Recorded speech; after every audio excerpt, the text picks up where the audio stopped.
Hello guys, ito panoorin natin ulit si Sir Juan. Ito siya. Sir Juan, bakit maraming politiko ang nakakalimot? Kasi mahirap tandaan ang pangako pag busog na ang bulsa. Iba talaga Sir Juan, ano po ang tanong na dapat itanong sa kandidato?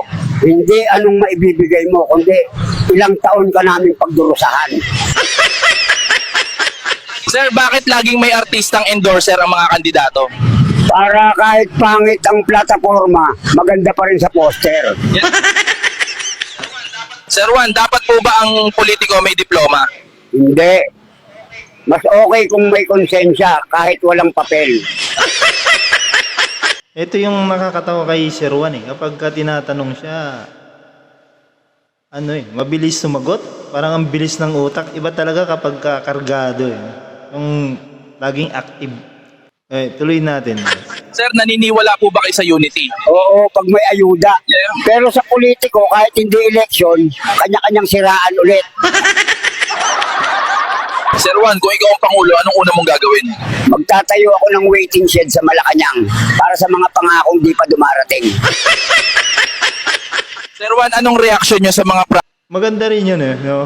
Para doon na magabang yung mga tao. Hintayin doon yung pangako niya na baka sakali dumating.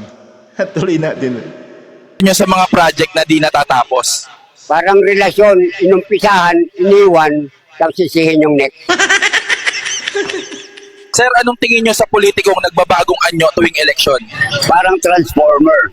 Pero sa dulo, pareho pa rin, trapoform. Parang transformer eh, no? Ibang klase talaga Sir Juan mag-isip. Ituloy natin ulit. Sir Juan, anong masasabi nyo sa confidential fund? Ayun yung pondo na hindi mo alam, pero sila laging may alam. Sir, anong masasabi nyo sa mga political survey? Parang chismis sa kanto. Maingay, pero hindi mo alam kung totoo. Sir, kung may utos ka sa mga politiko, ano yon? Isang araw lang sa squatter para malaman kung sino talaga ang kawawa. Oo nga, bumaba sila doon sa mga squatter. Oh, di ba? Kita niyo si Mayor Sco, nandoon. Kasi galing siya doon eh. Alam niya kung sino yung mga mahihirap na tao. Tuloy natin. Sir Juan, may magic po ba sa election? Meron. Yung talunan ang laging nananalo. Sir Juan, ano po masasabi nyo sa mga botong nababayaran? Short term saya, long term sumpa. Sir, paano mo malalaman kung sobrang high na high ka na? Kapag kinakausap ko na yung kawayan sa bakod.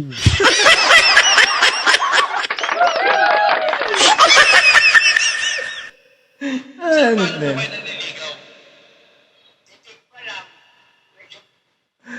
Ayos talaga na ayos si Sir Juan.